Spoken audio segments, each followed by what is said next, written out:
I'm glad to have you here. Follow my story until the end and comment the city you're watching from.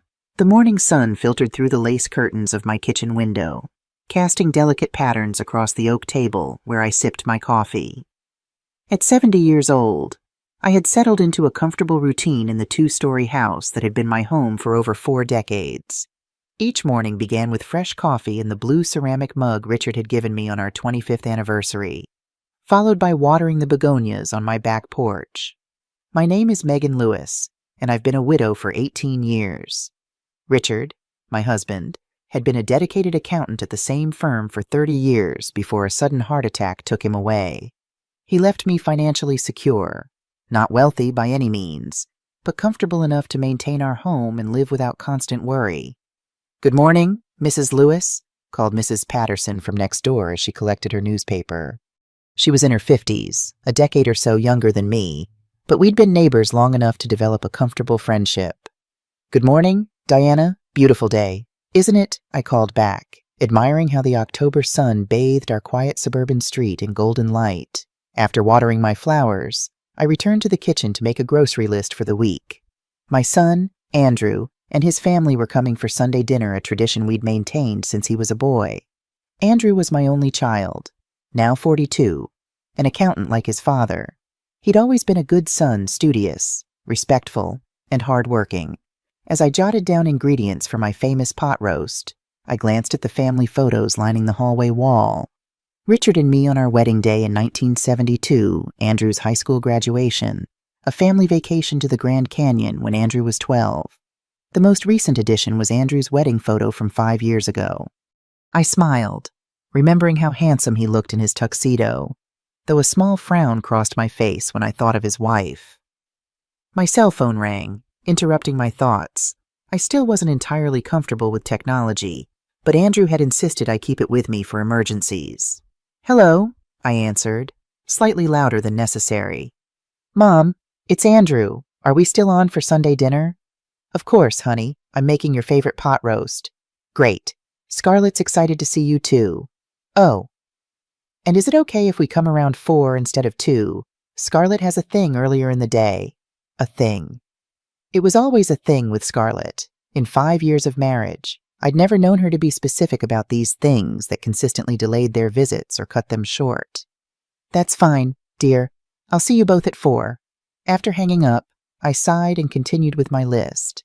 I tried to be fair about Scarlett. She was beautiful and charming when she wanted to be. She worked at an upscale clothing boutique downtown and always dressed impeccably.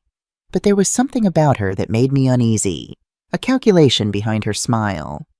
Perhaps. Or the way her eyes assessed everything around her like she was taking inventory. Richard would have known what to make of her. He'd always been an excellent judge of character. "People show you who they are, Meg," he used to say. "You just have to pay attention." I missed his wisdom every day. 5 years earlier, I had been preparing dinner in this very kitchen when I heard Andrew's car pull into the driveway. It was unusual for him to visit unannounced, but I was always happy to see him. The front door opened, and I heard 2 sets of footsteps in the hallway. "Mom," Andrew called, his voice unusually animated. "Are you home?" "In the kitchen, dear." I wiped my hands on a dish towel and turned to greet him. Andrew appeared in his doorway, and beside him stood a slender blonde woman with perfect posture and a dazzling smile. She wore a stylish cream-colored dress that likely cost more than my entire wardrobe. "Mom, I want you to meet Scarlett Wright." Andrew's face glowed with happiness as he looked at her. The woman of my life. My heart squeezed at the sight of my son so obviously in love. Scarlett stepped forward, extending a perfectly manicured hand. Her handshake was firm but somehow cold, like a business transaction. "It's a pleasure to meet you, Mrs. Lewis," she said. "Andrew talks about you constantly." Her eyes, a striking shade of blue, assessed me from head to toe. Lingering briefly on my simple cotton dress and worn slippers, I suddenly felt shabby in my own kitchen. "Please, call me Megan," I said, trying to be welcoming. "Would you both like some coffee? I was just about to make mac and cheese for dinner, but I can whip up something else if you'd prefer."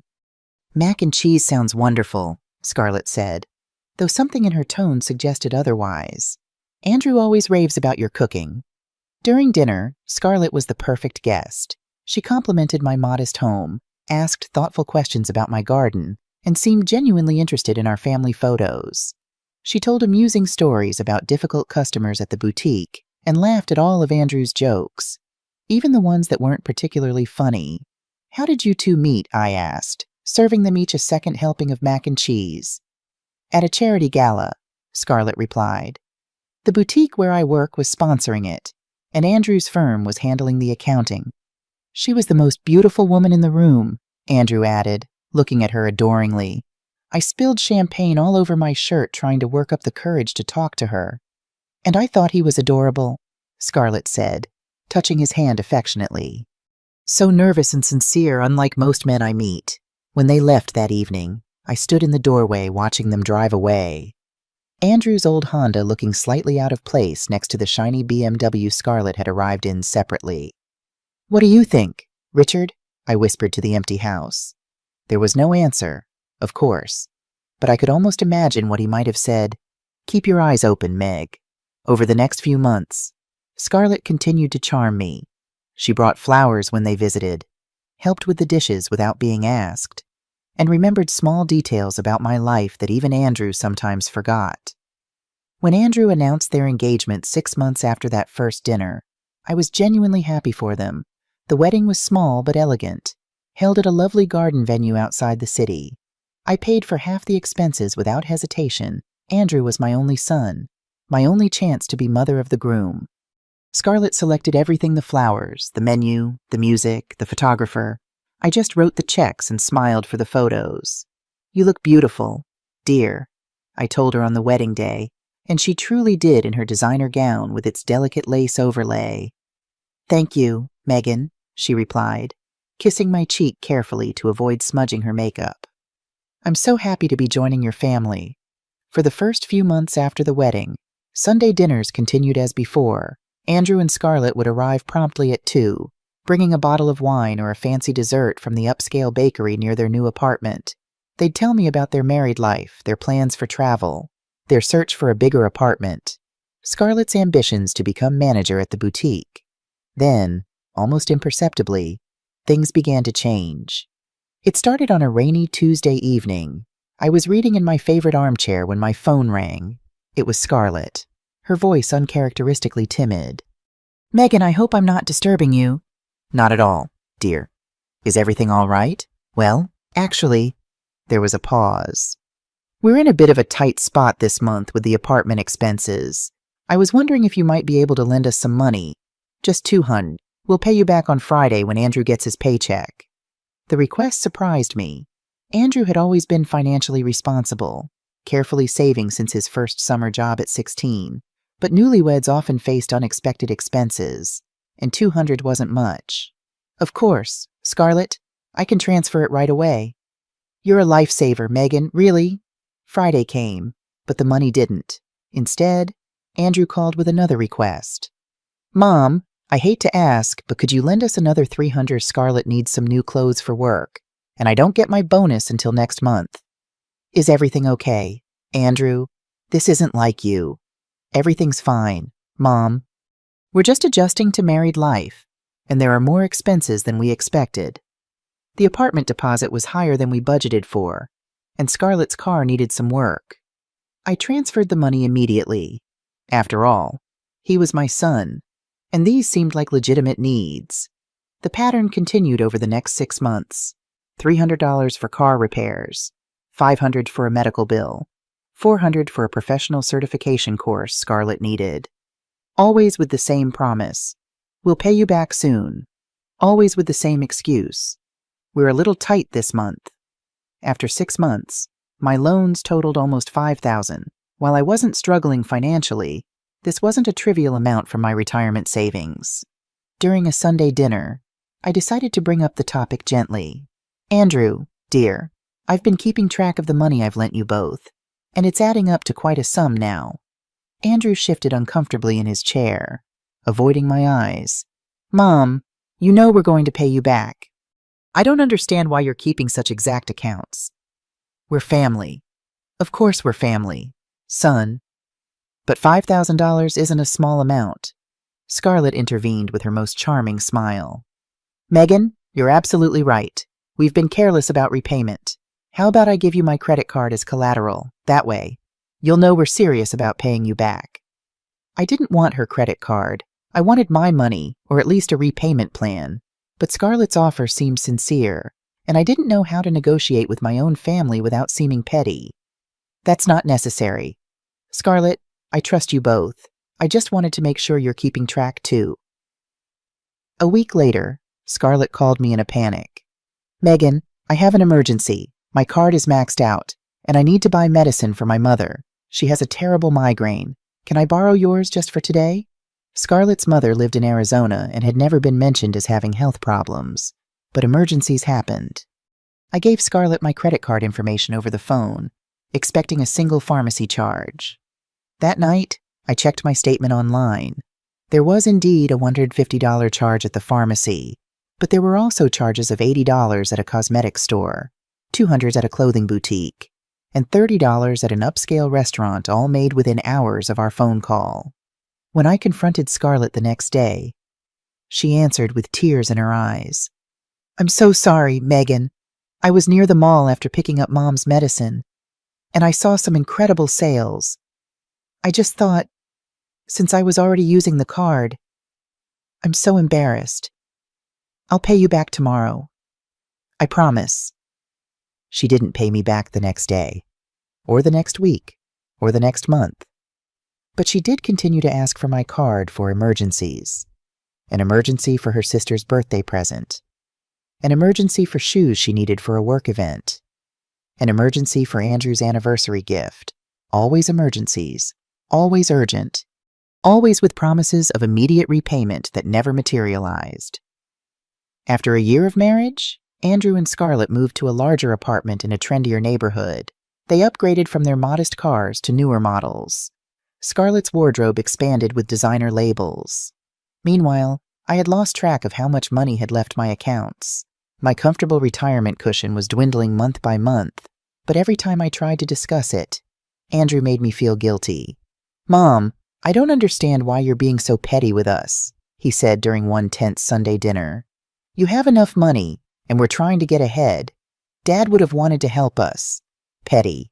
The word stung like a slap. Richard had been generous, yes, but he had also been prudent.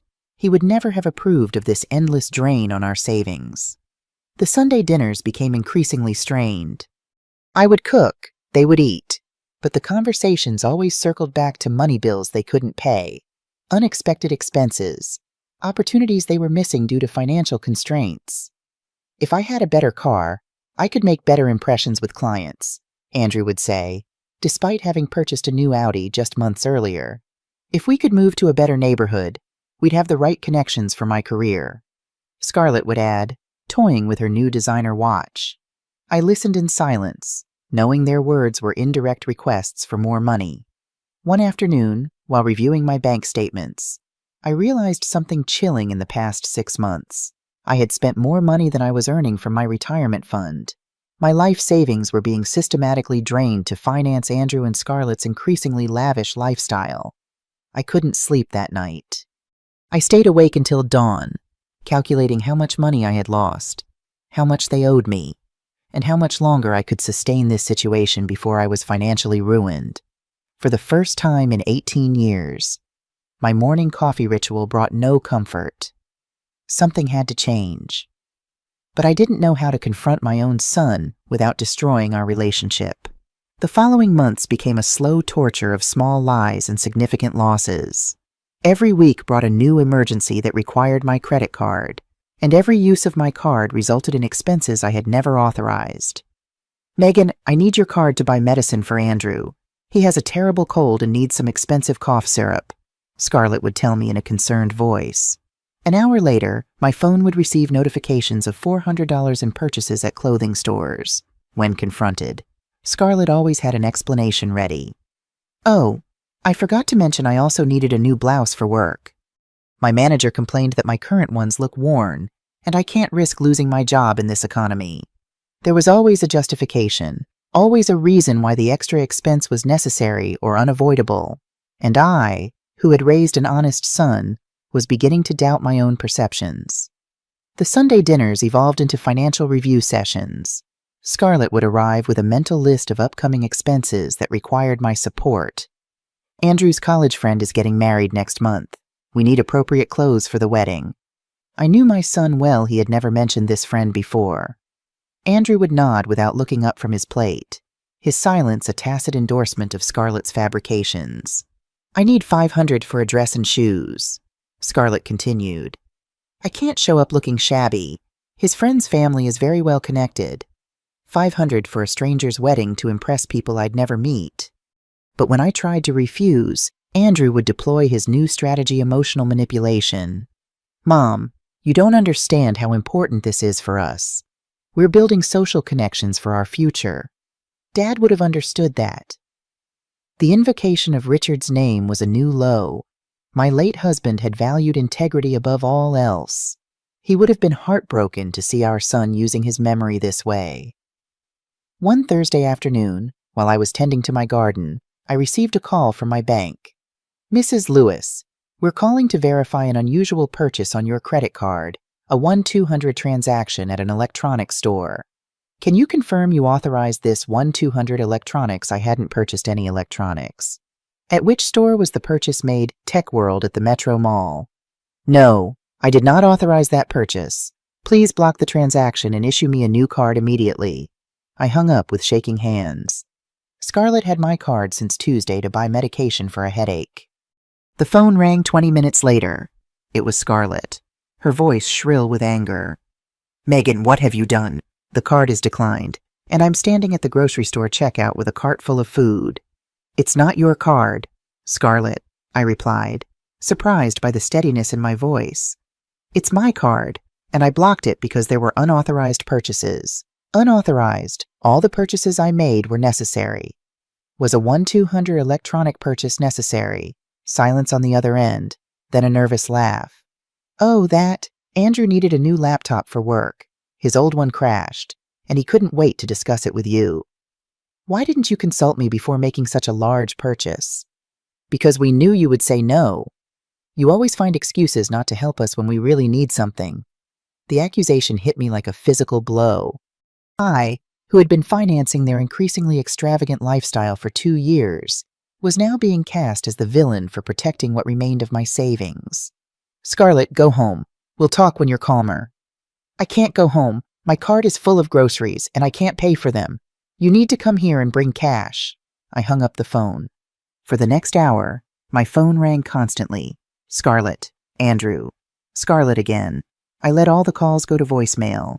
I needed time to think. I gathered all my bank and credit card statements for the last 6 months and spread them across the dining room table. The numbers didn't lie. In January, I had $95,000 in savings. By June, that had dwindled to $68,000 in 6 months. $27,000 had disappeared. I reviewed every transaction, every charge, every purchase. Expensive restaurants, designer clothes, electronics, weekend getaways, spa treatments. Nothing that Scarlett had purchased with my money constituted a genuine necessity.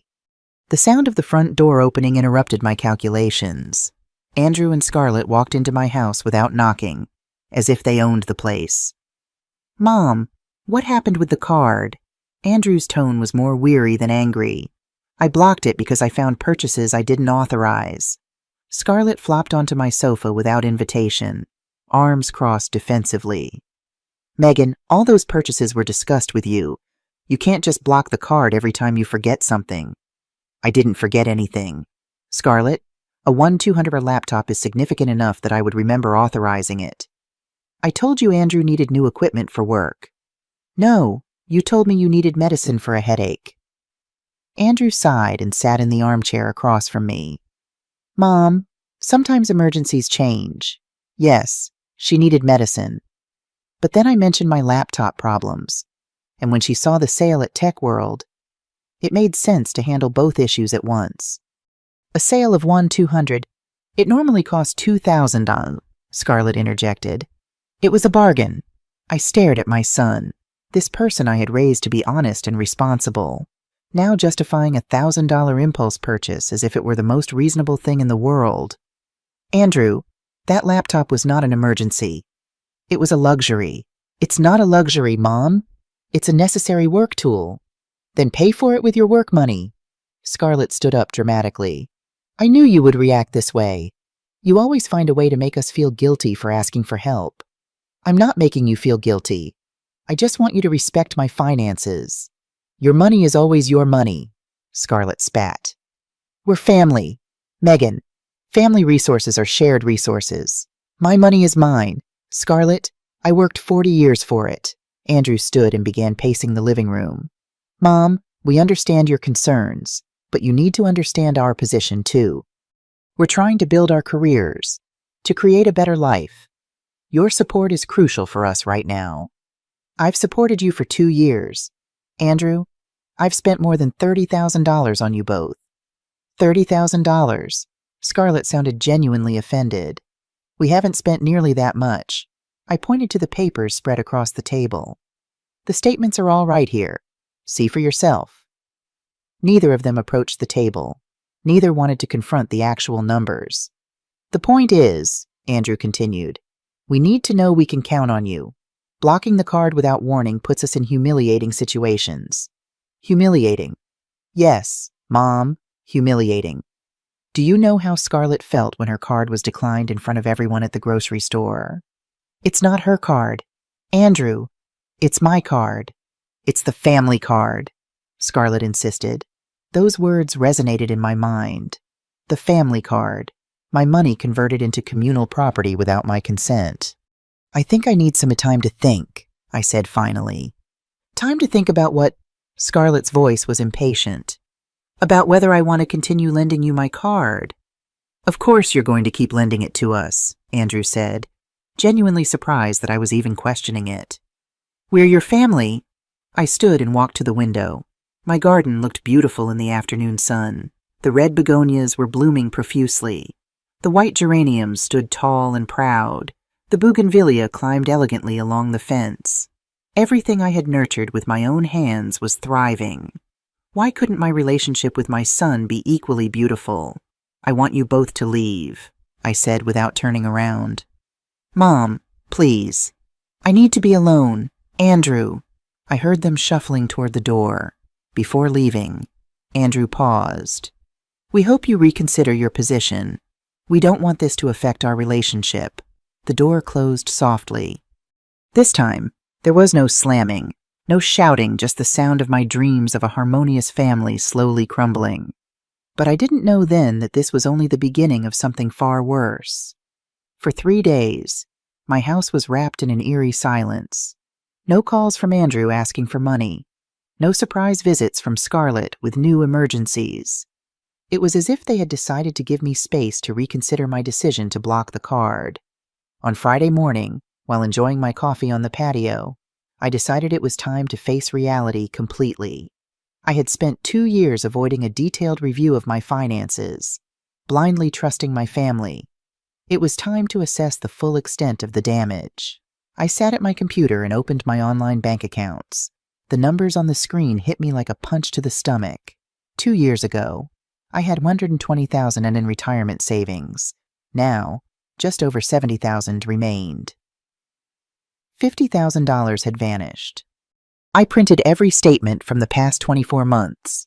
The printer worked steadily for 20 minutes, spitting out page after page filled with numbers that told the story of my own naivety. I spread everything on the dining room table and began to categorize the expenses. Reasonable grocery purchases, occasional acceptable restaurant meals. Then there was everything else.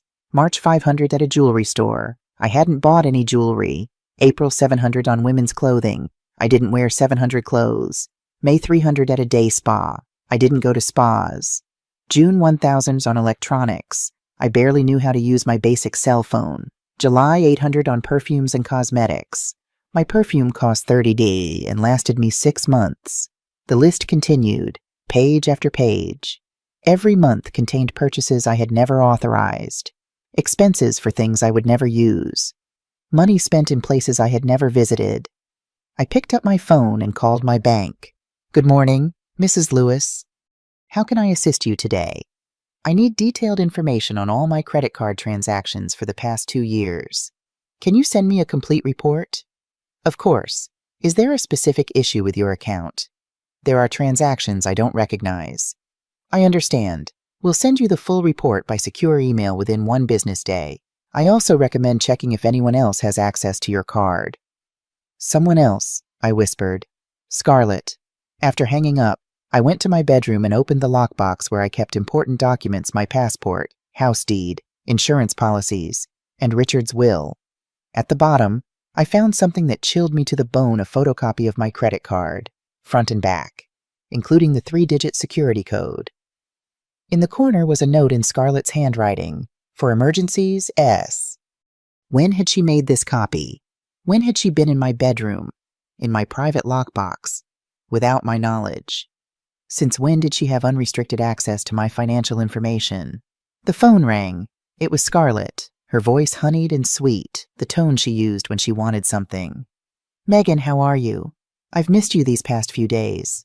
I'm fine. Scarlett, good to hear from you. I have a tiny favor to ask. Do you remember your card's security number? I want to order something online, and I don't have the card with me. The world seemed to stop.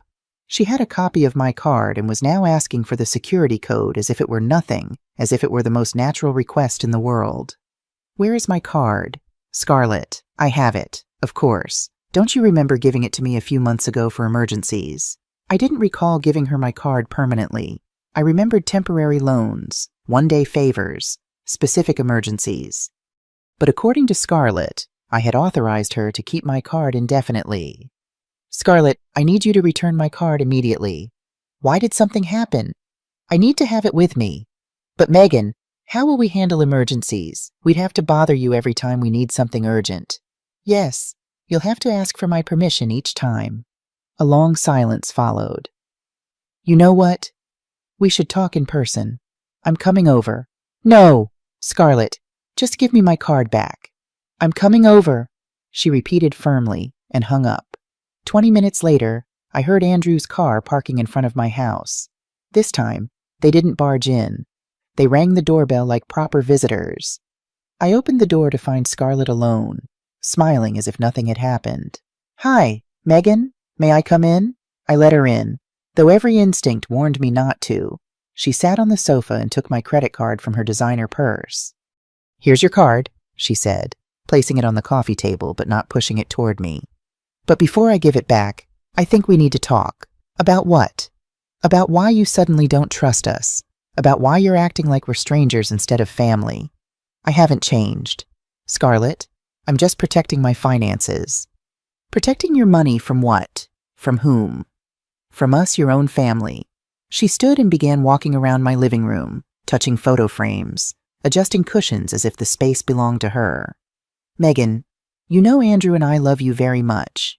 You know we would never do anything to hurt you. But lately, it seems like you see us as enemies. I don't see you as enemies. I just want to know exactly how my money is being spent. Exactly. She turned to me with an exaggerated, wounded expression. Don't you trust my judgment after 2 years of being married to your son? You still think I'm untrustworthy. You're not a stranger, Scarlett, but my money is still mine. She sat down again, closer to me this time. Look, Megan, I understand you feel uncomfortable. It's natural. When a woman reaches a certain age, it's normal to become more cautious, even a little paranoid about money. A certain age? The phrase hung in the air like a subtle threat. What do you mean by that? Nothing negative. Of course, it's just that sometimes older people worry excessively about small things. They become a little paranoid. Paranoid, the same word Andrew had used. Paranoid for wanting to control my own credit card. Paranoid for thinking your family is stealing from you, Scarlett clarified. Her voice silky. The word stealing sent a jolt through me. She had used the word stealing. Who said anything about stealing? You did, Megan, with your actions. Blocking the card, requesting detailed reports, treating us like criminals. What is that if not accusing us of theft? I stood up, needing physical distance from this conversation.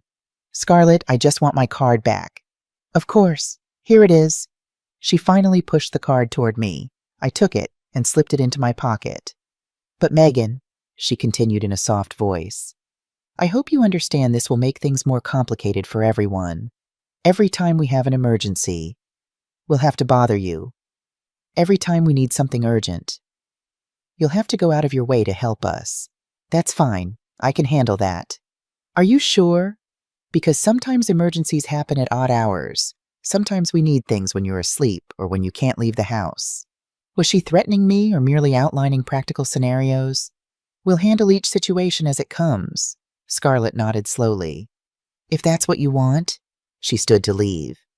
I just hope you don't regret it when you see how complicated everything becomes. I walked her to the door. Before exiting, she turned back to me. You know what the saddest part is? Megan, after 2 years of treating you like my own mother, you now see me as a stranger. That hurts deeply. For a moment, I almost felt guilty. Almost. I don't see you as a stranger. Scarlett, I see you as my son's wife. But my money is still mine. She nodded sadly and left. That night, I couldn't sleep. Scarlett's words replayed in my mind. Was I being paranoid? Was it abnormal for a 70-year-old woman to want to control her own finances? Or was I truly becoming a distrustful old woman? I took out the photocopy of my card I had found in my lockbox, studying it under the bedside lamp. It was a perfect, usable copy. Someone had planned this methodically. And then I understood the truth. I wasn't becoming paranoid. I had been too trusting for far too long. But I didn't know then that the worst was yet to come. What would you do if you were in my place? Have you ever experienced someone taking advantage of your generosity? Comment the city you're watching from below. On Monday morning, the detailed report from my bank arrived by secure email. 5 pages of transactions told the complete story of how I had lost $50,000 in 2 years. Every purchase had a date, time, location, and amount. Reading through it was like examining the diary of a stranger's life, a life of luxury and indulgence that I had unknowingly funded. I sat at my dining room table with a cup of coffee and began to study each line. What I discovered took my breath away.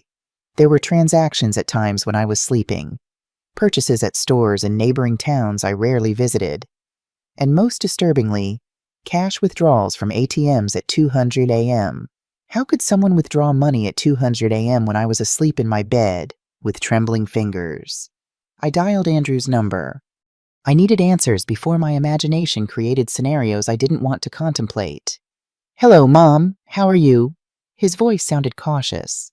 Andrew, my card has been used when I wasn't present. A long pause followed. What exactly do you mean? I mean it's been used without my knowledge when I was at home, in bed, asleep. Mom, you gave us permission to use the card for emergencies. Sometimes emergencies don't happen during convenient hours. Money was taken from ATMs at 2 in the morning. Oh, that was one time we needed cash urgently for a taxi after dinner. We were out late and didn't have any on us. One time the report shows it was 6 times in the last 3 months. Mom, I'm not going to keep a detailed log of every emergency to report back to you as if we're children. His tone had become defensive, impatient. Andrew, it's 6 withdrawals of $300 each 1-800s in cash. That's not a trivial amount. They were all for legitimate expenses. I don't understand why you're suddenly treating us like criminals. I'm not treating you like criminals. I'm just trying to understand how my money was spent. You know what? Mom, I think we need a serious conversation. Scarlett and I are coming over. Andrew, The line went dead before I could finish. I stared at the phone, my stomach churning with anxiety. I didn't want another confrontation, but I knew it was inevitable. While waiting for them to arrive, I continued reviewing the report. Then I found something that made me physically ill: 2 simultaneous transactions in different locations. A purchase at an expensive restaurant at the same time as a purchase at a clothing store 12 miles away. It was physically impossible for a single person to make both purchases at the exact same time, which meant they had made additional copies of my card. 40 minutes later, Andrew and Scarlett walked into my house. This time, they didn't ring the doorbell. They used the key I had given them for emergencies years ago. Mom, we need to talk, Andrew sadly said, his voice controlled but tense. Scarlett looked different today, less conciliatory, more determined. She sat across from me with her arms crossed defensively. "Megan, this is getting out of control," she began. "Your suspicions, your accusations, your obsessive review of every expense. It's not normal behavior. It's not normal to want to know how my own money is being spent. It's not normal to treat your family like they're scammers." Andrew interjected. "I placed the bank report on the coffee table between us. Then explain this to me. 2 purchases at the exact same time in different locations." Andrew took the sheets and quickly scanned them. "What purchases? Friday, April 15th. A $200 purchase at the Grand Table Restaurant at 8:15 p.m. at the exact same time. A $300 purchase at Elegance Boutique 12 miles away." Andrew and Scarlett exchanged a quick glance. "Oh, that," Scarlett said with a dismissive wave. "I was at the restaurant, and Andrew was buying me a surprise gift at the boutique. We used both cards at the same time." "Both cards? Your card and my card," Andrew explained. "But my card got declined that day, so I had to use yours for the gift, too."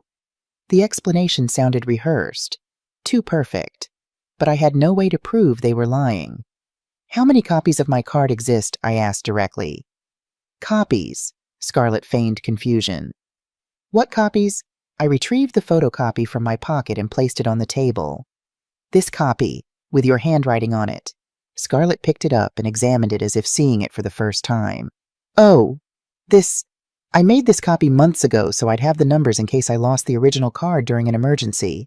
Is that wrong? Did you make more copies?" "No, of course not.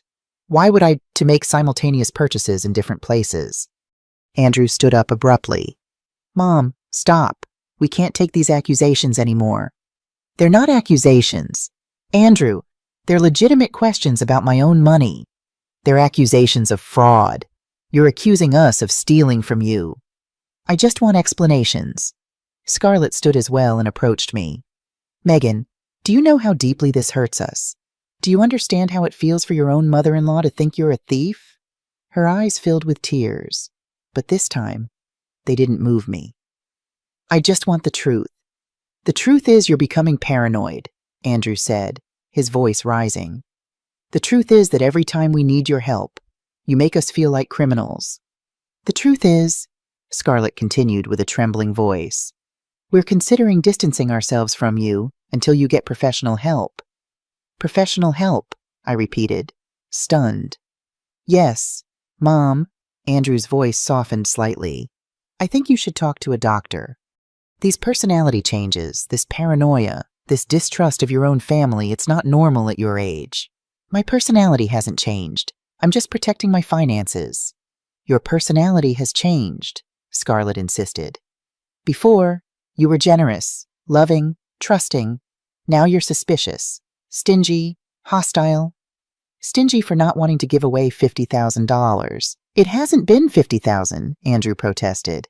"I gathered all the bank statements and spread them across the table. The numbers are right here. Count it yourself." Neither of them even glanced at the papers. "I'm not going to participate in this obsession of yours with keeping exact accounts of every favor you've done for us," Andrew said dismissively. "We're family. Favors 50,000 are favors. Yes, Mom favors from a mother to her son. It's what normal families do. Normal families don't hide copies of credit cards." Scarlett picked up the photocopy from the table. "Do you want me to tear it up? Will that make you feel better?" She ripped the paper into small pieces and let them fall onto the table. "There. Are you happy now? How many other copies did you make?" "None. I didn't make any other copies." "Then explain the late-night withdrawals and the simultaneous purchases." "I already explained them." Scarlett's composure was slipping. Andrew approached and placed his hand on my shoulder. "Mom, this has to stop. You're destroying our family relationship over money." "I'm not destroying anything. I'm just protecting what's mine." "Protecting it from what from us? Protecting my finances." "Your money isn't in danger with us," Scarlett said softly. "Your money is in danger with you." "What does that mean?" "Do you know how many people your age lose all their savings by making poor decisions, by becoming paranoid and isolating themselves from their families? Poor decisions like trusting you. Poor decisions like pushing away the only people who truly care about you because of unfounded suspicions." Andrew replied coldly. He removed his hand from my shoulder. Mom, I'm going to make you a proposal. Give us one last chance to prove we're worthy of your trust. Give us access to your card for one more month. If at the end of that month you're not completely satisfied with how we've managed the expenses, we'll never ask you for money again. Scarlett nodded enthusiastically. It's an excellent idea. We'll show you that you can trust us completely. I looked at them both, my son and my daughter-in-law, asking for one last chance to prove their honesty. It sounded reasonable. It sounded like something a normal family might do. But something in their eyes told me it wasn't a request. It was a demand disguised as a compromise. I need some time to think, I said finally. Time to think about what? Mom, if you trust your own family. Time to decide if I'm making a mistake. Andrew sighed heavily. Fine, take your time. But in the meantime, we're also going to take some time. What does that mean? It means that until you decide to trust us again, we're going to keep our distance. We don't want to keep feeling like criminals with every visit. They headed for the door. Before leaving, Scarlett turned around. I hope that when you reconsider all this, you realize that we are the only thing you have. Without family. Money is worthless. The door closed behind them, and I was left alone with the papers scattered on the table and the weight of a decision I didn't know how to make. Was I a paranoid mother destroying her family relationship over money? Or was I an older woman being manipulated by her own family? I didn't know which possibility frightened me more. For a week, I heard nothing from Andrew or Scarlett. The silence felt strange after 2 years of constant calls asking for money, surprise visits, and urgent emergencies that required my credit card. At first, the silence was a relief. I could water my plants without interruptions, read my books in peace, and cook for myself without preparing extra portions. But after 5 days, the silence began to feel like a punishment. Was this what they wanted, to isolate me until I gave in to their demands? On Saturday morning, while organizing my closet, I found something that made me pause. At the bottom of the last drawer, wrapped in an old handkerchief, was the pearl necklace Richard had given me for our 15th anniversary. I hadn't worn it in years. I took it out and held it up to the light. The pearls were still beautiful, perfect, and lustrous after so many years. I remembered the night Richard placed it around my neck, his hands trembling slightly as he struggled with the clasp. "For the strongest woman I know," he had whispered, "so you never forget your worth." My worth. When had I started to doubt it? I decided to put on the necklace and leave the house. I needed fresh air, needed to see people, needed to remember that a world existed beyond this situation with Andrew and Scarlett. I drove to the downtown farmer's market where I had bought vegetables for 20 years. Mr. Garcia, the owner of the fruit stand, greeted me with his familiar wrinkled smile. "Mrs. Lewis, so good to see you. How have you been?" "I've been okay, Mr. Garcia. A little worried lately, but I'm managing." "Worried about what? Your health? Your family?" He nodded, understanding. "Families can be complicated. I have 4 children, and each one gives me a different kind of headache." "Did you ever feel that your children saw you only as a source of money?" Mr. Garcia stopped arranging his oranges and looked at me directly. "Mrs. Lewis, are you going through something like that? I don't know if I'm exaggerating or if it's really happening. Want some advice from someone who's lived 75 years in this world?" I nodded. When your own instincts tell you something isn't right, listen to them. A mother's instincts never lie. His words stayed with me all the way back home. That afternoon, while I was tending to my begonias, my phone rang. It was Andrew. "Hello, Mom, how are you?" "Hello, son, I'm fine. And you? We've been thinking a lot. Scarlett and I discussed the whole situation and came to a conclusion." "What conclusion?" "That maybe you're right to want more control over your money. That maybe we've been too casual about financial matters." I was surprised. I hadn't expected that response. "I'm glad to hear that. Andrew? So, we want to propose something different. Instead of using your card, we want you to give us a fixed amount every month like an allowance. That way, you'll know exactly how much you're giving us, and we'll know what we can count on." "An allowance." "Yes, an amount that you consider reasonable for our expenses. We were thinking maybe $1,500 a month." $1,500 a month?" I repeated. stunned. 18,000 a year for expenses you consider necessary. It's less than we've been spending on average these past few months. We thought it would be a way to cut down expenses and give you more control. Why do you need $1,500 a month if you both work? Because we're trying to grow professionally. Mom, we need appropriate clothes for networking events. We need to maintain certain social standards. We need to invest in our future, and our salaries barely cover the rent and basic necessities. Then maybe you should reduce your expenses. There was a long pause. Do you want us to live like we're poor? I want you to live within your means. Our means include having a mother who can help us grow and achieve our potential.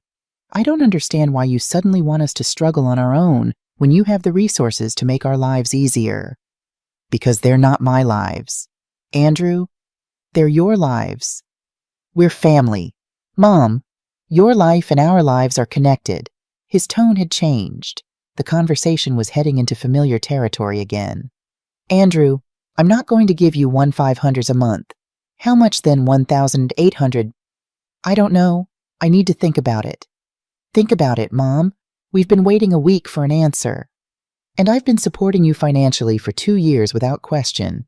I need time to decide how to proceed. You know what? Forget it. Forget the whole proposal. Andrew, no. We're not going to beg for your help anymore. Scarlett was right, there are other options. What other options? Options that don't require begging my own mother for money. He hung up before I could respond. That night, I couldn't sleep. What did he mean by other options? What was Andrew planning on Monday morning?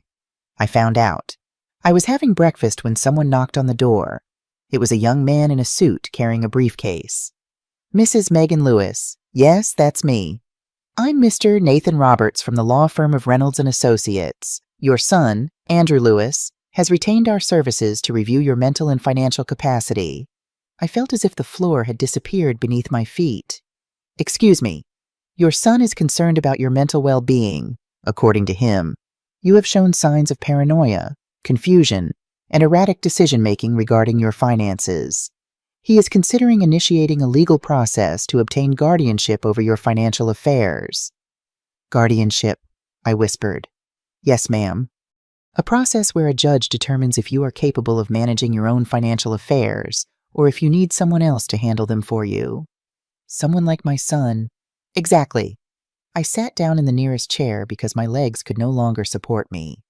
What do I need to do to defend myself? First, I recommend you hire a lawyer. Second, you should undergo medical examinations to prove your mental capacity. Third, you should gather evidence that you manage your finances responsibly. How much time do I have? If they decide to proceed formally, you will receive an official summons with 30 days to respond. This is merely a courtesy visit to inform you of the potential action.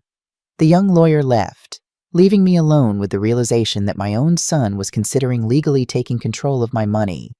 My own son. That afternoon, I called my neighbor, Barbara Thompson. I had known her for 12 years, but we had never developed a close friendship. Still, I needed to talk to someone, and she had always seemed like a sensible woman. Barbara, could you come over? I need some advice. Of course. Megan, I'll be right there. When she arrived, I told her everything, the loans that became permanent, the credit card they never returned, the unauthorized purchases, the threat of legal guardianship, everything. Barbara listened in silence, nodding occasionally without judgment. You know what I think, Megan, she said finally.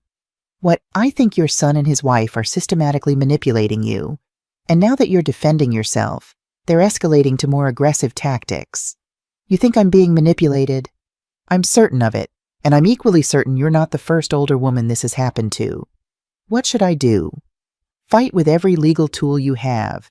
Don't let them take your money or your dignity. What if I lose my son in the process? Barbara took my hands in hers. Megan, you already lost your son.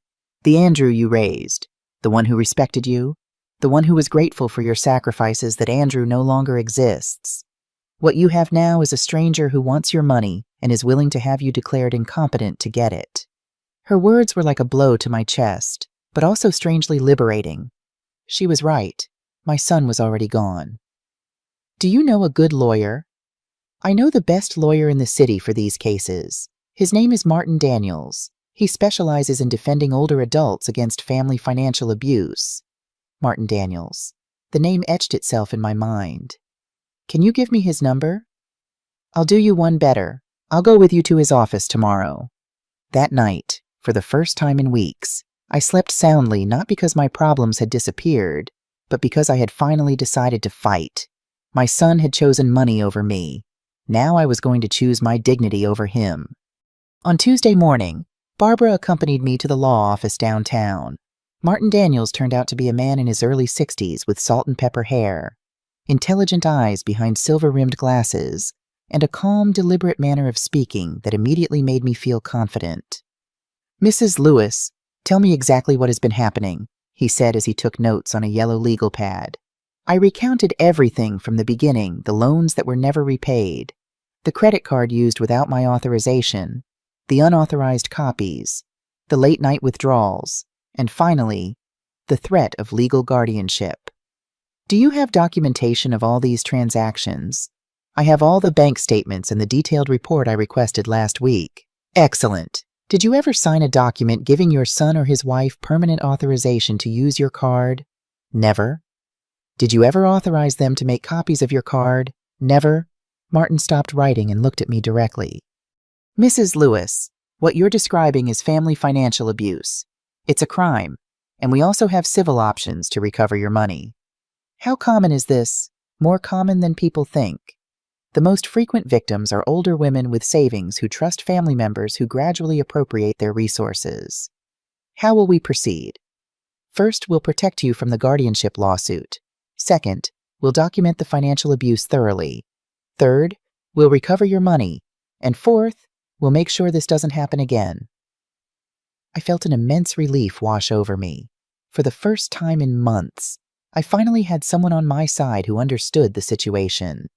"How much will all this cost?" "My fees are $3,000, but I consider that an investment to recover $50,000. I signed the contract that same day. Over the next week, Martin and his team worked meticulously. They requested security camera footage from stores where my card had been used. They tracked IP addresses of online purchases. They documented every unauthorized transaction. What they found was worse than I had imagined. "Mrs. Lewis," Martin told me during our second meeting, "not only did they use your card without authorization, they also created fake credit accounts using your personal information." "Fake credit accounts, yes. 3 additional credit cards, all in your name, but sent to your son's address. The statements show they've accumulated almost $15,000 in additional debt." $15,000 in debt I didn't even know existed. My heart raced. How is that possible? "They had access to all your personal information, your social security number, date of birth, bank details. With that data, it's relatively easy to apply for credit online." "Does this mean I owe that money?" "Not necessarily. We're going to dispute all those accounts as identity fraud, but we need to act quickly." That afternoon, Martin accompanied me to file fraud reports with the 3 major credit bureaus. We also filed a criminal complaint for identity theft and financial abuse. "What will happen now?" I asked. "Your son will receive notification that you are disputing the debts and have filed criminal charges. They will probably contact you to try to reach an agreement. An agreement. They'll try to convince you to drop the charges in exchange for promises of repayment. Don't accept anything without consulting me first." He was right. On Friday night, my phone rang. It was Andrew. "Mom, what have you done?" His voice sounded different, scared, desperate. "I've protected my finances, son. We got a court summons. We're being accused of fraud. Because you committed fraud." "We didn't commit fraud. We're your family. Everything we did was with your knowledge." "No, Andrew, it was not with my knowledge." "Mom, you have to drop these charges. They're going to ruin our lives." "You already ruined mine." "Please, we'll pay all the money back. Just drop the charges." "With what money are you going to pay back $50,000? "We'll get the money. We'll take out a loan. We'll sell things. Whatever it takes. And the $15,000 in credit cards you opened in my name." There was silence on the other end of the line. "How do you know about those?" "Because I hired a lawyer, Andrew. Because I investigated what you and Scarlett really did. Mom, those cards were for real emergencies. Scarlett needed medical treatments at clothing stores and expensive restaurants. Not all the purchases were frivolous. All the purchases were fraud. Andrew started to cry. It was the first time I had heard him cry since he was a child. Mom, please, we're your family. You can't destroy us over money. You already destroyed me over money. We'll pay everything back. Just give me one more chance. You've already had 2 years of chances. One more chance, please. No. Andrew? Then this is war. His voice changed completely. The tears instantly gone, replaced by cold fury. If you don't drop the charges, we're going to proceed with the guardianship lawsuit. We're going to prove you're losing your mental capacity. We're going to get witnesses who say you've been behaving erratically. What witnesses? Neighbors, shopkeepers, people who have noticed your paranoid behavior. My behavior isn't paranoid. It's defensive. A judge will decide that. He hung up. The next day, the real war began. First came the calls Andrew, Scarlett, unknown numbers all leaving messages on my answering machine, some pleading, others threatening, all trying to convince me to drop the charges. Then the visits started. Andrew would show up at different times of the day, knocking insistently, yelling from the street that he just wanted to talk. Scarlett sent her friends to knock on my door with invented pretexts. One afternoon, while I was watering the plants on my patio, I heard voices on the street. 3 women I didn't recognize were standing in front of my house, talking loudly enough for me to hear. That's the house of the lady who's accusing her own son of stealing, one said.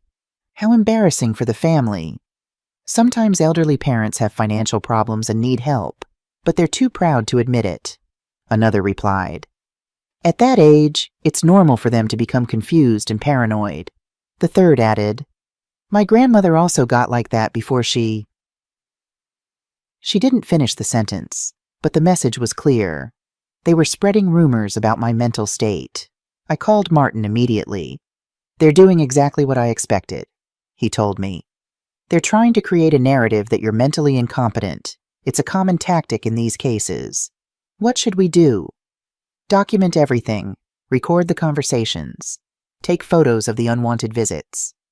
Keep a log of all harassment. We're going to use it against them. That night, someone vandalized my car. 2 words were spray painted across the driver's side door. Crazy miser. The message was clear.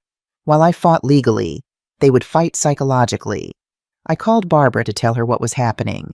Megan, you can't stay in that house alone. Come stay with me until this is resolved. I'm not going to let them run me out of my own home. Then I'll stay with you. That night, Barbara slept on my sofa. Her presence comforted me, but it also saddened me. At 70 years old, I needed protection from my own family. At 3 a.m, my phone rang. I answered, thinking it might be an emergency. I hope you're happy, Scarlett's voice hissed, slightly slurred as if she'd been drinking. I hope you're happy destroying a family for dirty money. Dirty money. The money your husband made from his shady business deals. You think we don't know where your savings really came from? What are you talking about? Ask the people in the neighborhood what kind of man Richard Lewis really was. Ask them what they thought of his late-night meetings and mystery cash deposits. She hung up before I could respond. Richard had been an accountant of absolute integrity. He had worked for the same respected firm for 30 years. He hadn't had any late-night meetings or mystery cash. But now I understood how far they were willing to go to destroy my reputation. They were attacking the memory of my deceased husband. Barbara, I whispered in the darkness. I think this is going to get worse before it gets better. I know, she replied from the sofa, but we're going to stand together through it. For the first time in months, I didn't feel completely alone. I had Barbara, I had Martin, and I had the truth on my side. But I didn't know if that would be enough against the desperation of people who had lost access to easy money and were willing to do anything to get it back. The following morning, I woke to find my front lawn covered with flyers. Large bold text proclaimed, "Concerned about elderly dementia, call 555-0123 for help." Several neighbors were already outside, picking up the papers from their own yards with confused expressions. "This is getting ridiculous," Barbara said, helping me gather the flyers. "They're trying to make the whole neighborhood think you're mentally unfit." I nodded, struggling to maintain my composure. "Martin said to document everything," I reminded her, taking pictures with my phone.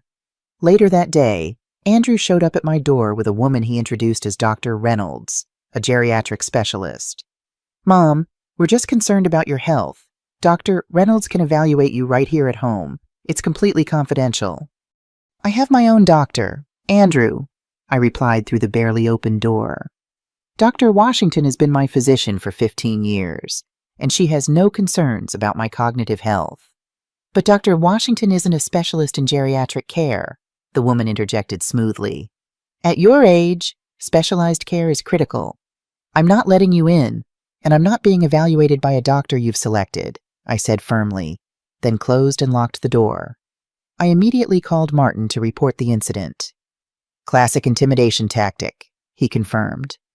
"They're trying to build a case by having their own doctor declare you incompetent. Keep your doors locked and don't let them in without me present."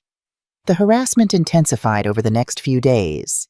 Anonymous letters arrived in my mailbox, suggesting I join support groups for memory issues. Neighbors began giving me concerned looks. The checkout clerk at the grocery store asked if I needed help remembering my PIN when I used my debit card. Someone was methodically spreading rumors about my mental state throughout the community. One evening, as Barbara and I prepared dinner, we heard a knock at the door. Through the peephole, I saw Scarlett standing on my porch with a young man who was recording with a professional-looking camera. "Mrs. Lewis," Scarlett called loudly when she realized I was watching. "We're documenting your refusal to communicate for the court. Your silence is being interpreted as evidence of your declining faculties." "Don't open it," Barbara warned. "They're trying to provoke you into saying something they can use against you." I called the police, who arrived 15 minutes later. By then, Scarlett and the cameraman were gone, but they had left a business card for Family Intervention Services wedged in my doorframe. The officer, a kind-faced woman named Officer Davis, took my statement with obvious sympathy.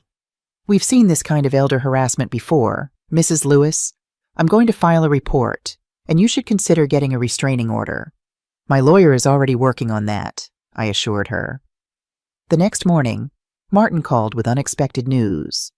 "Mrs. Lewis, I've discovered something interesting. The Dr. Reynolds who tried to evaluate you yesterday isn't a licensed medical professional. She's an actress Scarlett knows from her community theater group." An actress.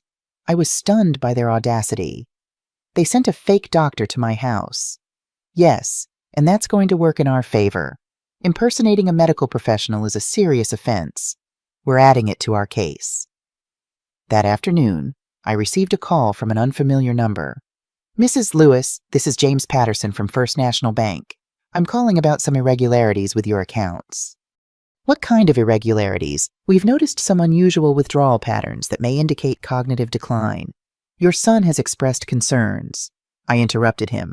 "Are you actually from First National Bank, Mr. Patterson?" "Of course, ma'am." "Then you'd know I don't have accounts at First National Bank. All my banking is with Citizens Trust." There was a brief silence before the line went dead. I immediately reported the call to Martin, who added it to our growing file of harassment evidence. "They're getting desperate," he observed. That's actually a good sign, but the psychological toll was mounting. I found myself checking the locks multiple times before bed, startling at unexpected noises, and hesitating before answering the phone. The constant stress left me exhausted. Barbara noticed my fatigue. "Megan, you need to take care of yourself. This legal battle won't matter if your health suffers." She was right. That evening, I soaked in a warm bath with lavender oil, something I hadn't done in years. As I relaxed in the fragrant water, I thought about Richard. What would he have done in this situation? "Fight for what's right, Meg," I could almost hear him say, "but remember to take care of yourself along the way." The next morning brought a new tactic. A large moving van pulled up in front of my house. Two men in uniforms approached my door with a document. "Mrs. Lewis, we're here to move your furniture to Golden Sunset Assisted Living Facility. Your son arranged everything." "I have no plans to move to any facility," I said firmly. "Please leave my property immediately." "Ma'am, we have the paperwork right here. It's all been authorized. By whom? Not by me. The men looked confused. Your son said you agreed to this move. He said you signed the forms last week. I signed nothing. If you don't leave now, I'm calling the police. They retreated to their truck to make some calls. 10 minutes later, they drove away, clearly embarrassed by the situation. I called Martin immediately. They're now trying to forcibly move me from my home.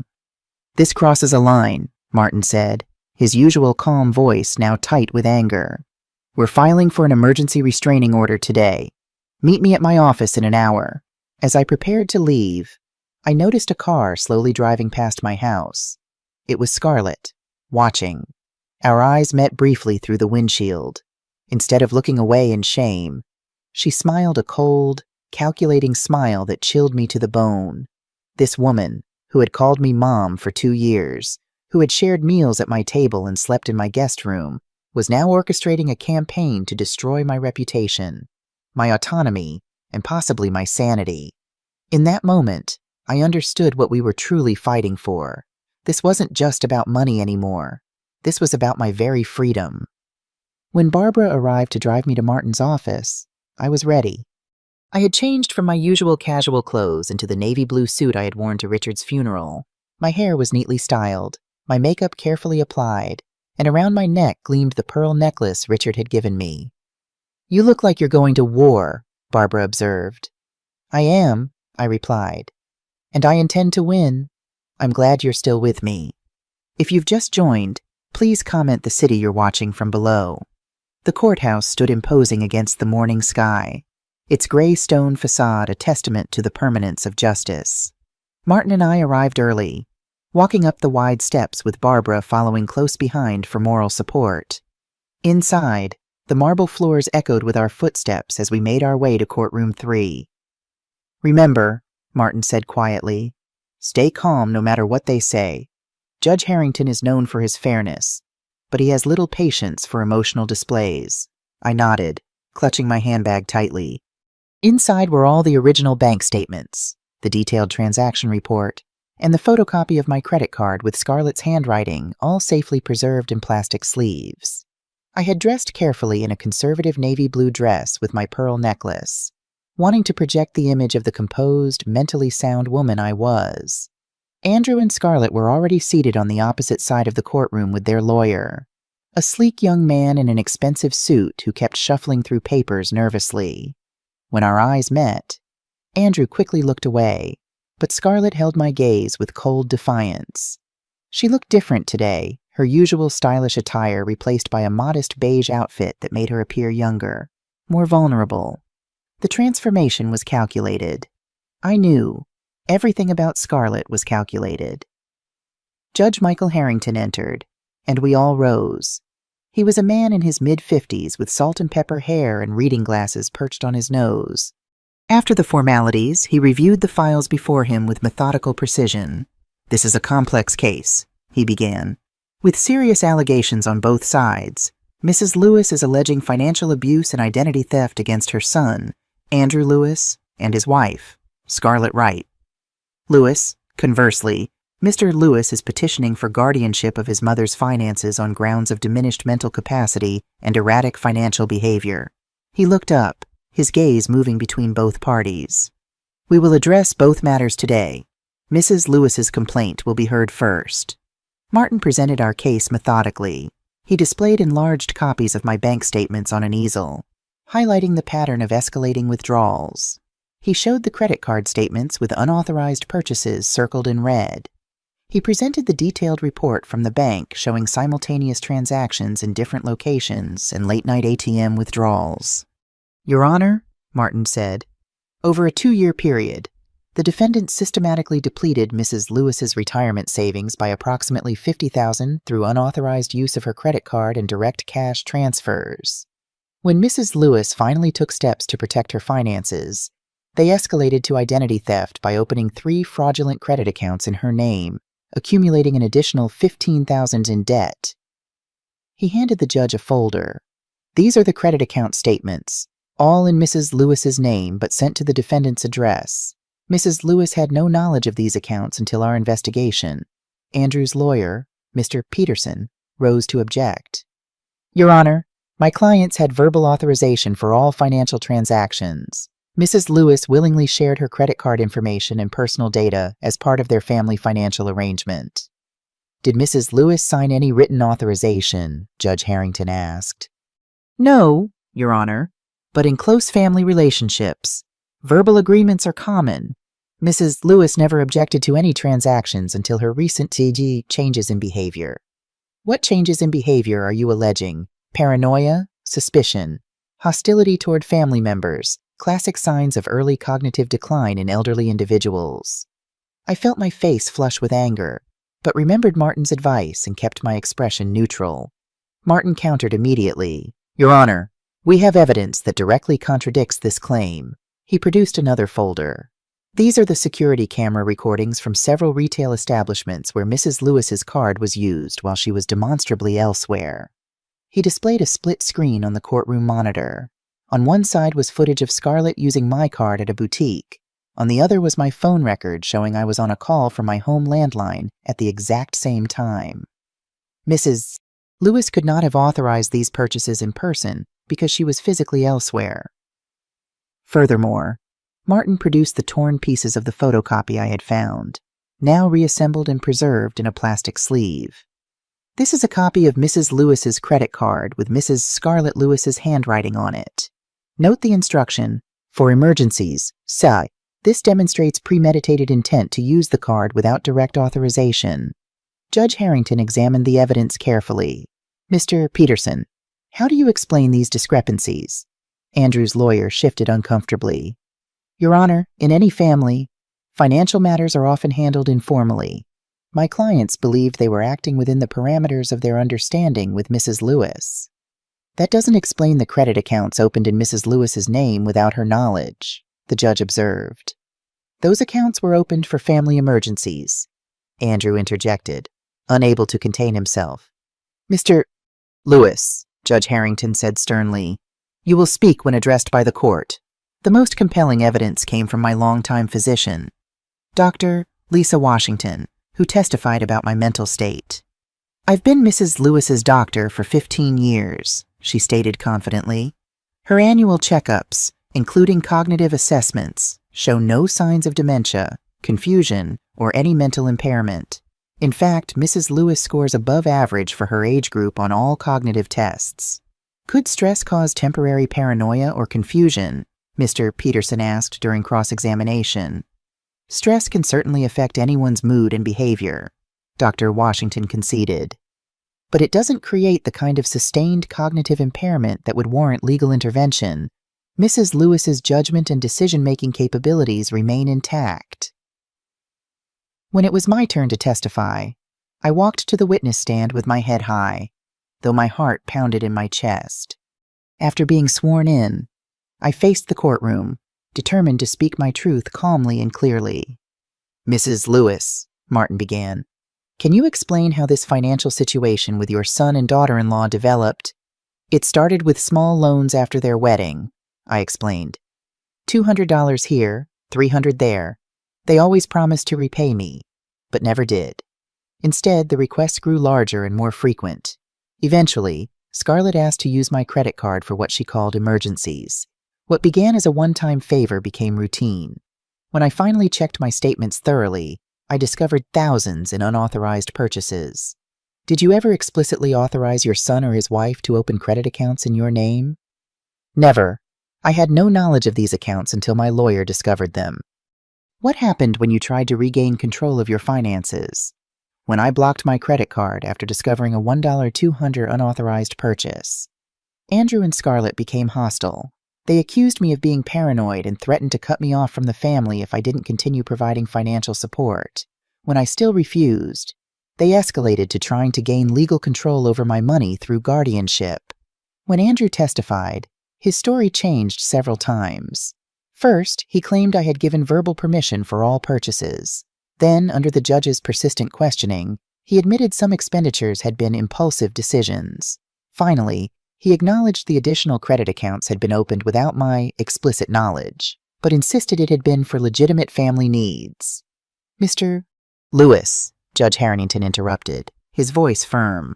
Regardless of your intentions, Opening credit accounts using another person's personal information without their explicit authorization constitutes identity fraud, a federal crime.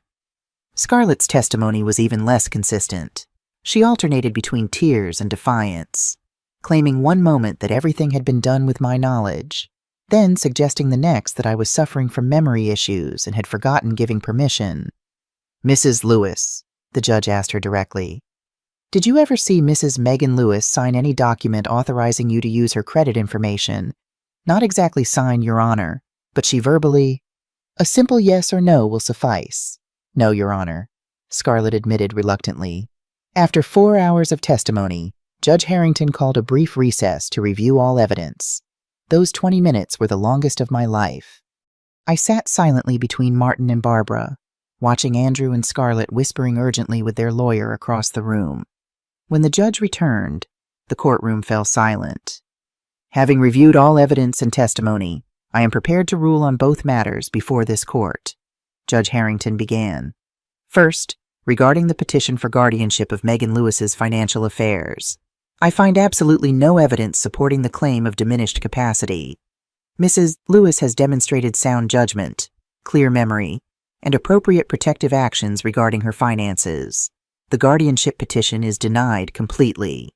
I exhaled slowly, relief washing over me.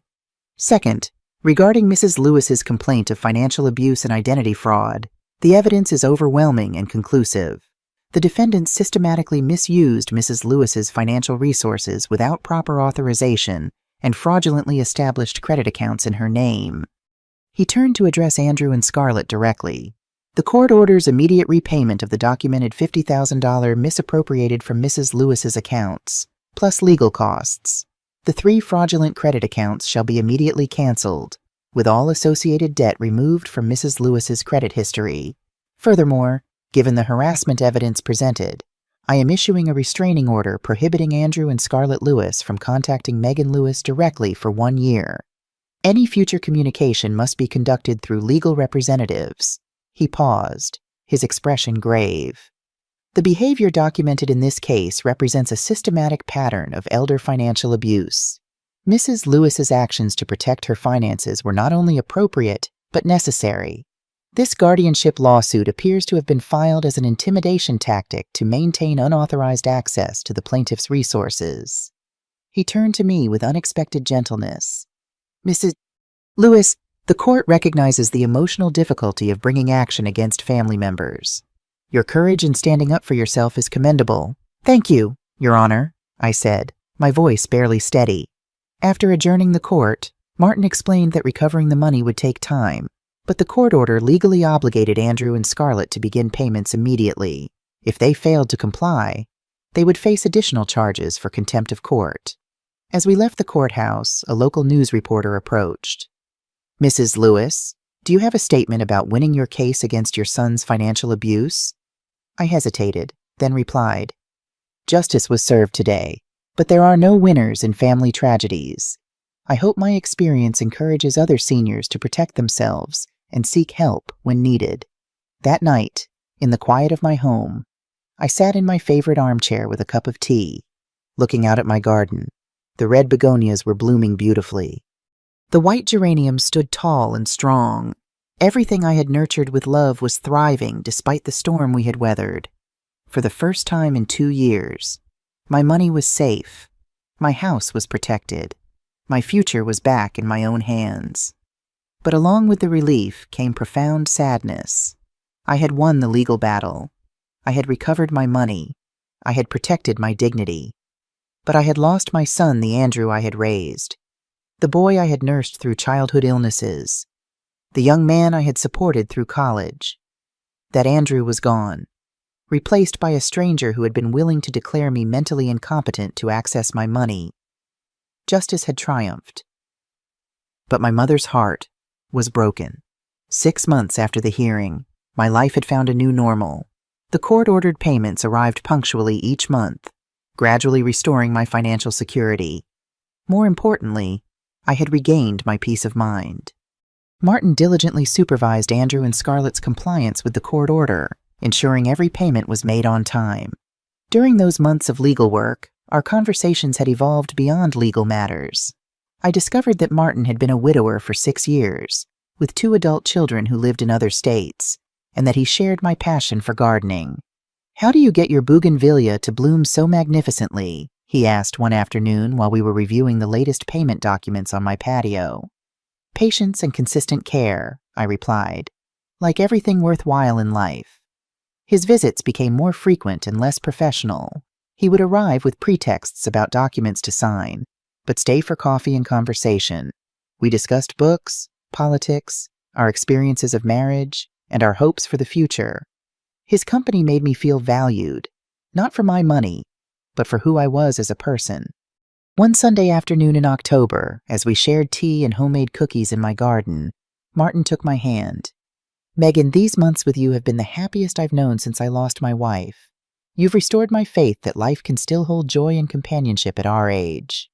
And you've restored my confidence that good people exist who don't want to take advantage of me," I replied, surprised by the emotion in my voice. "Does it seem absurd that a 62-year-old lawyer is thinking about courting his 70-year-old client?" I laughed, feeling a warmth I hadn't experienced in years. "It seems perfectly wonderful that a 70-year-old woman is feeling butterflies in her stomach like a schoolgirl." Martin and I began dating properly: dinners at restaurants, walks in the park, visits to art exhibitions.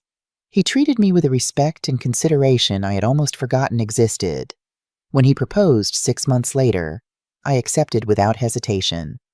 We married in a small, intimate ceremony, just the 2 of us, Barbara as my witness, Martin's brother as his, and the judge who pronounced us husband and wife. It was perfect in its simplicity. Martin moved into my house, bringing his law books, his jazz record collection, and a quiet joy that filled every room. Together, we redesigned Richard's study as our shared library. Together, we expanded the garden with new varieties of roses. Together, we built routines that brought us both contentment. In the afternoons while I baked, Martin worked on pro bono cases, helping other older adults who were victims of family financial abuse. It had become his specialty after my case, and he found deep satisfaction in protecting vulnerable people. "Every case I win is a victory for human dignity," he would tell me, "and I owe it all to your courage." Megan. Andrew attempted to contact me once, 8 months after my marriage to Martin. He called on a Tuesday evening. "Mom, it's Andrew. I know I'm not supposed to call you directly, but I needed to tell you something. Andrew, you know you can't contact me without going through Martin. I just want to say I'm sorry. Scarlett and I are getting divorced. She left with another man, taking everything we managed to save after the lawsuit. I'm left with nothing, no money, no wife, and no mother, all because I followed her schemes." I felt a pang of maternal pain, but I was no longer the same woman who had been manipulated for years. "Andrew, I'm sorry you're going through this, but decisions have consequences. Can you ever forgive me?" "I've already forgiven you, son. But forgiveness doesn't mean forgetting, and it definitely doesn't mean returning to how things were before. We might eventually rebuild some kind of relationship, but only if you truly change, not just because you need money again." That was the last time we spoke directly. Through mutual acquaintances, I learned that Andrew had moved to another city, taken a modest job as a bookkeeper, and was slowly rebuilding his life. A part of me, the mother I would always be, hoped that one day he would become the man I had tried to raise. But I no longer put my life on hold waiting for someone else to change. My days were full with Martin, with new friendships, with volunteer work at the local library, and with tending to my ever-expanding garden. Scarlett occasionally appeared in local social media posts, always with a different companion, always displaying new expensive purchases. I felt no anger toward her anymore, only pity for someone who measured life's worth solely in material possessions. On a warm spring morning, almost 2 years after the court case, I received an unexpected letter with a postmark from Seattle. Inside was a handwritten note from Andrew and a check for $5,000. "Dear Mom, this is an additional payment beyond what the court ordered. I've been working hard and saving every penny I could to start making amends for the pain I caused you. I've been seeing a therapist who's helping me understand how I allowed greed and Scarlett's influence to override everything you taught me about integrity. I'm not asking for forgiveness or for you to welcome me back into your life. I just want you to know that your stand against our abuse forced me to face who I had become, and I'm working every day to be better, with respect and regret. Andrew, I showed the letter to Martin, who examined the check carefully. It seems genuine, he said. What will you do? After careful consideration, I deposited the check but sent half the amount to a newly established foundation for victims of elder financial abuse. The other half I put into a separate account, not for myself, but as the beginning of a trust fund for education, should Andrew ever have children who might need their grandmother's support. That summer, I was invited to speak at a community center about my experience. Standing before a room of seniors and their adult children, I shared the painful lessons I had learned. Financial abuse of older adults often begins subtly, I explained. Small loans that are never repaid, access to credit cards for emergencies, gradual escalation of financial demands. By the time many seniors realize what's happening, significant damage has been done. I outlined the warning signs and the protective measures seniors could take: regular review of financial statements, secure storage of personal information, establishing clear boundaries around financial assistance, and most importantly, not letting shame or family loyalty prevent them from seeking help. The hardest lesson I learned, I told them, was that loving someone doesn't mean allowing them to exploit you. Setting boundaries isn't selfish. It's necessary for healthy relationships. The presentation led to a monthly support group for seniors facing family financial pressures. I became known in our community as someone who would listen without judgment and guide others to appropriate resources. Many times, I sat with teary-eyed men and women who recognized their own situations in my story and finally found the courage to protect themselves. One elderly gentleman, after describing how his daughter and son-in-law had drained his savings, asked me the question I heard most frequently, "But if I stand up for myself, won't I lose my family?" That's the fear that keeps many of us silent, I acknowledged. But ask yourself, have you already lost the authentic relationship you thought you had as a relationship based on financial exploitation? Really the family connection you want to preserve? My work with seniors brought unexpected healing. Each time I helped someone else find their voice and protect their dignity, my own wounds healed a little more. On my 73rd birthday, Martin surprised me with a small party in our garden. Barbara was there, along with several friends from the support group and the library. As we enjoyed cake and laughter under the shade of the old oak tree, Martin raised his glass in a toast. To Megan, whose courage not only reclaimed her own life but has helped so many others find their strength. Later that evening, as we sat on the porch watching fireflies dance in the twilight, I reflected on the journey of the past 3 years. "Do you have any regrets?" Martin asked, seeming to read my thoughts. "About standing up for myself?" "Not one," I replied firmly. "About the years of manipulation I endured before finding my voice. Many do, but regrets don't change the past, they only steal from the present." "You're a wise woman, Megan Lewis Daniels." I smiled at the sound of my new hyphenated name. Not wise enough to avoid being exploited, but perhaps wise enough to learn from it. "That's the only wisdom that matters," Martin said, taking my hand. "The kind that transforms pain into purpose." 3 months later, I received another letter from Andrew, this one containing a sonogram image. He and a woman named Rachel were expecting a child, a girl. They planned to name her Megan. The letter included no requests, no hints about reconciliation or financial needs. Just a simple sharing of news he thought might matter to me. I wrote back with congratulations and enclosed a small handmade baby blanket. It wasn't forgiveness exactly that had already been given. It was something more tentative, but perhaps more important, the possibility of a new beginning.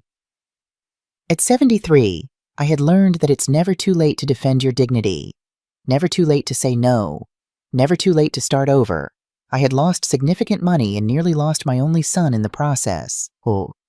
But I had gained something more valuable: my freedom, my self-respect, and the chance at true love in the most unexpected season of my life. Every morning, I wake in my own home, with my finances secure, beside a man who loves me for who I am rather than what I possess. It is a victory sweeter than I could have imagined. Life taught me that sometimes to gain everything, you must be willing to risk losing what you thought you couldn't live without. Did you like my story? Which city are you watching from? Let's meet in the comments. If you enjoyed this story, you can support me by sending a super thanks so I can keep bringing more stories like this. Thank you for your sweet support. On the screen, you can see 2 new life stories that I highly recommend. There's so much more on my channel. Don't forget to subscribe. See you in the next life story.